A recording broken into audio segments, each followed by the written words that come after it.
Hello YouTube, it's Aussie Super Treasure Hunter here, and today I'm going to do a how to display your Hot Wheels video. Now for months and months I've toiled with the idea of how to display my Hot Wheels, whether to keep them carded as they are here or whether to keep them loose as they are here on the bottom. I've been torn between carded and loose, obviously many of us are.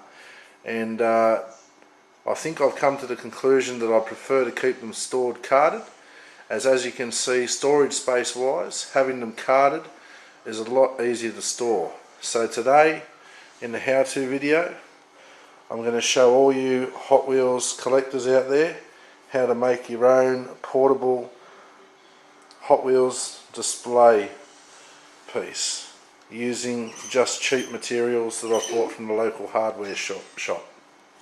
Okay, to make this all you need is some basic PVC, just a H piece which you pick up from your local hardware shop. I can't remember exactly what it's called, but for 2.4 metre lengths it cost me $3.25 each. You'll need three 2.4 metre lengths and one 600mm offcut piece.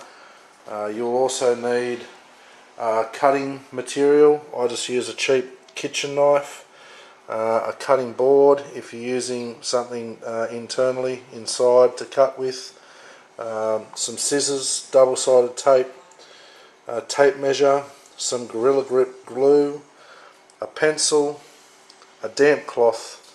You're going to need a Hot Wheels car, and today with the one I'm making I'm going to use a protector pack for my last column so I can display some of my supers also in this. You're going to need a piece of MDF board. I hope that's clear for all you YouTubers out there. It's 6mm by 1200mm by 600mm. The PVC comes in various lengths. I found 2.4 metres the easiest length to work with, as you just cut it at the 1200 mark. It fits perfectly on the MDF board, and the other lengths are 3 metres and 4.5 metres, which gives you some offcuts. The 3 metre might be useful, but I only have a small car, so the 2.4 metre lengths works best for me. As you can see in this display that I've just previously made, you do get a tiny little bit of overhang. If you are fussy, you can cut the overhang off when you're finished. Okay, so let's begin. Let's take you through step by step how we make this portable Hot Wheels display unit. Okay, so the first job that we would normally do is we'd normally get a length of about 1200. If you're using a full 2400 piece, that's fine.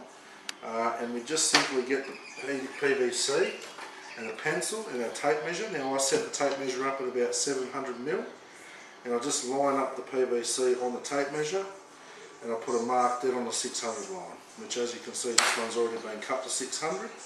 So this is one of my offcuts from previous jobs I've done, and we're ready to go.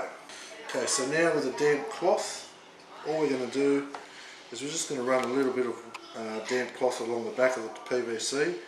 Now this is not to clean the PVC, this is just to actually get a bit of moisture on the back of the PVC so it sticks and binds with the Gorilla Grip a little bit better. For those of you who haven't used Gorilla Grip before, Gorilla Grip is actually uses the water to help it set. So to make the Gorilla Grip go off quicker, it requires just a little bit of water. And all we do with the Gorilla Grip is we just run a really thin trail along the bottom of the MDF board, from one side of the board to the other. We get our PVC. Now it doesn't matter which side of the PVC you put down, whether it's the side with the big groove or the little groove. I probably prefer to have the big groove facing up. And all we do is we position our PVC on the board, make sure it's kind of centered, and get it as close as I can to the bottom of the board. and then position it just right the way I want it, and place something heavy on top. And I will see you in about an hour when that goes off. Okay, so now we've got the bottom piece of PVC going off with the Gorilla Grip on the MDF board. We're going to cut and prepare our upright pieces for our display piece, and the way we do that is we get our 2400mm length piece of PVC. Our tape measure set at just over 1300. Okay, we're just going to position that on the end of the PVC, and we're going to put a tiny little pencil mark on the 1200 mark. I'm going to double check my measurement, make sure I got it right, and I do, right on the money. Put the tape measure aside. Okay, so now the 1200mm mark has been made. We're going to cut it. Now you can use any cutting material or medium you like. I just use a plain, simple serrated kitchen knife. It's pretty simple to cut. Following the line, all I do is I cut into the plastic. When it gets to the spine, it's a little bit hard, so I'll just turn the PVC on its side, and much like using a hacksaw, just follow that cut line and follow the piece straight through. Nice and easy. Don't worry about the wedges on the end, because you've always got nice flat pieces on the other end. And as you can see, you'll have two very even lengths of PVC. Okay, so now I've got my 6 lengths of PVC all cut at exactly the same length. Now it doesn't matter if you few mil out. It depends on your own taste, really, how precise you want to be. I'm not too fussy, but you know, obviously you don't want one too much shorter than another one. So we've got our 6 pieces here. Our next step is we're going to back them with some double-sided tape. So to do this, I actually forgot to tell everyone, you need a pair of scissors. Okay. So to do this, all we're going to do is we're going to measure out just roughly a length of double-sided tape to close to the length of 1200mm. We'll turn it back around upside down, and we're going to cut our length of double-sided tape. Now what we're going to do is we get our double-sided tape, and we're going to put it on the back of this piece of PVC. So what we do is, starting at the top, now you want this double-sided tape. Okay, so now we just apply a fair amount of pressure on that to make sure that's stuck all the way down very securely on the whole backing length of that PVC piece. Okay? So that would be the top of the PVC, and that's the bottom of the PVC. So we're going to tape cut away again now, and we're going to get all our 6 pieces ready. And hopefully by the time that's ready, the Gorilla Grip's had enough curing time that it's gone off, and if not, it should be secured to the board anyway. Probably not ready to put cars in straight away, but we'll be ready to apply our upright pieces of PVC. So stand by and back to you in a minute. Okay, so this is the last piece now, getting done. So there we have our 6 pieces of double-sided tape set and ready to go. Okay, so about an hour's gone past now, which for you has only been a few seconds. And as you can see, the Gorilla Grip has taken a hold. Now we've got a tiny little bit of a drip, if you can zoom in on that, along the bottom, just a tiny little drip run. Now if you want to clean that off, you can. You can clean it off any time. You can clean it off before you put cars in. I don't personally worry about it. It's not going to stick to anything. It's set. It's not dripping. So I just leave it the way it is. Now the next step, we're actually going to need a Hot Wheels car. So that's something else I should have added to my needed list for the video. So now what we're going to do, Now I personally like to keep the nice flat edge of the PVC at the top of the board, so I use the part where I've cut to put on the bottom part of the PVC board. Now the first strip is not as important as the next strip, because obviously you don't want your strips too close together so that your cards come in too tight, because it actually crumples up the card as you're putting your Hot Wheels into display. Now that's not so much of a problem for the display, but if later on for resale purposes, if you ever want to resale your Hot Wheels set, you might actually detract from the value if you damage the cards. So make sure you space out your things very neatly. So what I'm going to do is I'm going to show you how we put them all together. So the first thing we do, this one here, we're just going to peel off the back of the double-sided tape, full length, and we're going to just position it on the board. Now it's okay to leave yourself a little bit of a border along the piece of MDF, because your 6 will fit in very neatly, and you'll have a little bit of overhang on both sides. So if you keep yourself just a tiny little gap all the way along both of them, both sides, you should end up with an evenish gap on both sides of your MDF. Okay, so that's the first piece. Now the first piece is the easiest piece. It doesn't matter what side of the H piece you use, on the inside or the outside. As you can see on the thing, one is quite flush with one edge of the PVC, and the other one has got a bit of a lip overhang.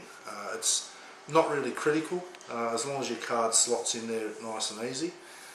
It doesn't really matter necessarily which way it goes on your piece of MDF. So you make sure that's pressed on nice and securely, the length of the MDF. Now's when your card comes important, your Hot Wheels card comes important. Now you don't take your backing plate off.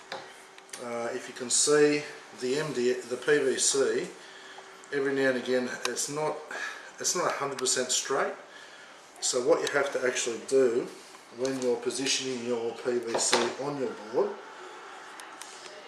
is get that nice and flush with your Hot Wheels card. Make sure your Hot Wheels has got a little bit of room to move around, and what I do is I get the Hot Wheels card all the way to the bottom, and with my pencil, making sure that the card has plenty of movement, lateral, but no lift, it can't pop out of the rails. So I put it all the way to the bottom, and I mark just above the card, just in pencil. Now the marks aren't obvious once you have all your Hot Wheels in the display, so it's not a critical factor. The fact that you're marking the back of your PVC board with pencil is not going to impair in any way the finished product. So we slide that all the way along, make sure it's got nice free lateral movement, and even just make sure it's got a little bit of give. You don't want it to have too much, but you want it to make sure it has enough so that it doesn't squash your card, as I said before. So once that's been marked, it's been marked clearly in 3 places, top, middle and bottom. You can get your second strip of PVC, peel the backing of your tape off, and what I do is I make sure that I use my guidelines to slowly place my PVC down. Now luckily it's flexible, and you just make sure you place it along, follow your guidelines and your markings, and you'll get a nice even run all the way along. Okay, so now that second strip is in place, we can actually get our car and we can slide it all the way along in and out of the run, as you can see, and at no point does the car come out, and fits in very nicely. So now what we've got to do is we've got to do the next 4 rails, and I'll show you the finished product. Okay, so as you're going through this, just as a fail-safe, to avoid any crumpled cards or crumpled cars later on. What you're best doing, as you can see, this piece here is a little bit loose. I can still actually pull that off the MDF. It's not quite set in place. So as you lay your strip down on your MDF, don't apply pressure. First of all, before you're applying pressure, make sure you get just your Hot Wheels card that you use to measure to slide all the way in and out. Make sure it's nice and free, and then you can press your PVC in place because you know it's in the right place. Just like that.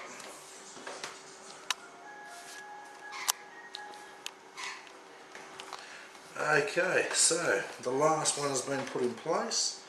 Just pressing it down now, and as we can see, it's not 100% perfect.